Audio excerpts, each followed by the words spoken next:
Today we had practice today. Um, we just wanted to address some issues that we had. We began to really trust the process. We got a chance to get into our traits, absolutely, as it relates. Excellent. Excellent. Keep working on that press. Okay. What do you got for me? Fire away. Brian, how much have you been able to work on special teams, and where do you feel like you are with Jonathan to work? We'll do that this weekend. We think the weather's going to be good enough that we can get outside. We focused primarily right now on our punt team and Jay Bramlett and getting him comfortable with our structure. PAT field goal has been really one where we feel like we've got a pretty good situation with our snapper, and it's really just been those two guys working with the hold and the timing. They go out in the morning, get some kicks in, but we're really saving the bulk of that work for Saturday with Jonathan. How is Brian doing? We've been impressed, but we're kicking into a very shallow. He hits the heck out of those iron grids up there. No, we see a guy that's extremely consistent, athletic, handles the ball very well. He's got good hands. I mean, I think you look at the fundamentals early on, and you can tell he's a really good athlete. Catches the ball well. Steps are consistent. I think we're going to get what we expected there. Brian, I wonder if you could talk a little bit about your running back situation, what you're seeing in that, and also the move of Davis over to. Yeah, I think the running back situation, Tony Jones, Jafar, Kyron, Jameer, those guys have gotten the bulk of the work, those four guys in particular. And we've been pleased, I think, in particular with Tony Jones's consistency. I think a lot of it has to do with, getting a good rotation there, because you're not going to just play one guy. And I think they complement each other well. As we know, Jafar can play receiver, catches the ball extremely well. Tony certainly does as well, but, we were looking for that every down consistency from Tony, and we're getting that from the spring. I think he's having a really good spring. And then Kyron gives you that really quick, elusive quickness at that position as well. So I think we're seeing, some real diversity at the position, early on in the spring. And again, this is, 4 practices in, and we haven't done a ton of tackling. We'll get a little bit more now over the next, 2 or 3 practices as we pick up the pace a little bit, but pretty pleased with what we've seen early on. Sebo Flemister's coming back from, he had a patella tendon strain, so he's getting a little bit more work. So I'm pleased. And I think I'd probably highlight it with the biggest thing there is getting the consistency from Tony.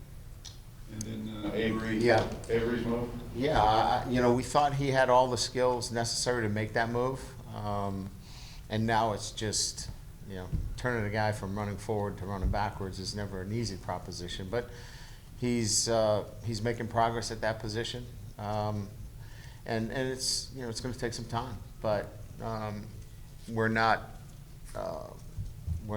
certainly disappointed in any way. We're not ready to name him the starter either, but we're exactly where we thought we would be. A young guy that's got a lot of athletic ability, reacts well to the ball in the air, it's good instincts, but it's a process. Right.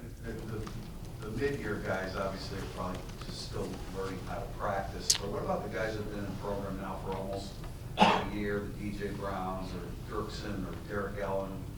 Usu Cormo has been around a little bit longer. Yeah. Any of those guys taking a step forward? I think they all are physically. Dirksen has done a nice job physically. Even Mayberry, probably of all the offensive linemen, if you take a look at where they have tested out, Mayberry's made is well. I think I think he ended up second across the board in all of our testing when we take all of our different tests and we put it all together. So all of those guys have made the physical gains. I think on the field, Brown has made a lot of strides since we've made him a safety. He really stands out with his athletic ability. We got to see how the other part of his game comes together when we fit him into our run fits and start to play 11-on-11 football. But you know, when we talk about 7-on-7, 1-on-1, when we talk about the individual drills, things like that, he looks really good, looks fluid. You know, he can flat foot at 12 yards, you know, really skilled players. So we feel really good about him on the hash as a pass defender. Now we got to see where he fits in the run game when things get to 11-on-11. You know, he has stood out for us, I think, as some of the mid-years that have made that progress. The other guys have made significant progress that are bigger guys in the weight room. Brian, is Davis involved in the nickel, and who is in that mix? We haven't got into our nickel package yet. We're still down in distancing. You know, some, you know, third and short. We just got into 2nd and 10 today. We'll get into the nickel this weekend. So we're still having some conversations about that right now. Owusu has made some significant progress too. For the nickel? No, Tim was asking about some of the mid-year guys who's made some progress. He's made some significant progress as well. I mean, are you counting on Crawford being 100%? Are you seeing those kind of signs this early in his comeback? You know, he's done everything that we've asked him and more. You know, we hope that he's 100% and that we can plug him in. You know, we know that he's a capable player for us, and so he'll get every opportunity to compete for that position. But I don't know that we think we've got other issues that we're trying to deal with right now. The nickel's going to kind of play itself out. We think we've got some really good options there moving forward. I think we're trying to sort out some other things defensively, Rover and linebacker right now, which has kind of kept us away from really jumping into the nickel kind of battle at this time. And then, we talked to Clark Lee about the linebacker situation. He said he's not in a hurry to name a depth chart of the linebacker. I mean, is that kind of... I don't think we could. If you asked me right now, I'm not sure I could give you. That situation is going to carry through the spring. It will, yeah. And we're just trying right now to get a handle on contact skills, innate natural ability to find the ball, downhill instincts, you know, things like that just require reps. And so we're firing as many reps at these guys as possible. My practice schedule has changed a little bit in terms of, you know, trying to get those guys into contact situations without taking the ball carrier down, because you can only do so much by NCAA rules relative to tackling. But I need to get those guys into, you know, real live inside drill work. So, you know, and we're mixing and matching. You know, who looks good with who. You know, what's a good tandem? Is it Bilal with Genmark Heath? Is it Bauer with Bilal? You know, so we're not really even married to a particular Mike and Will combination either. So that's kind of the process right now.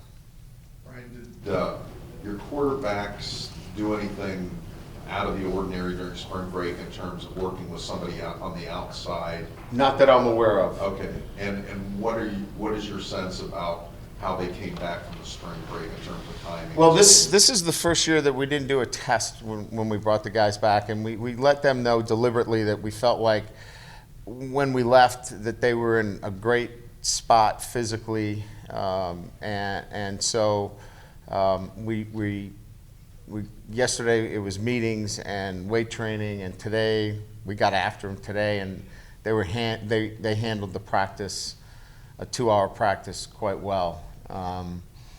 So, you know, from that standpoint, I think we've set a standard as to what the expectations are when you're away. You know, get away, relax, enjoy yourself, but, you know, there are expectations as to what you do on spring break. It can't be, you know, you can't let yourself go either. Have some fun, relax, but you've got to come back ready to go, and I think our guys, for the most part, did that.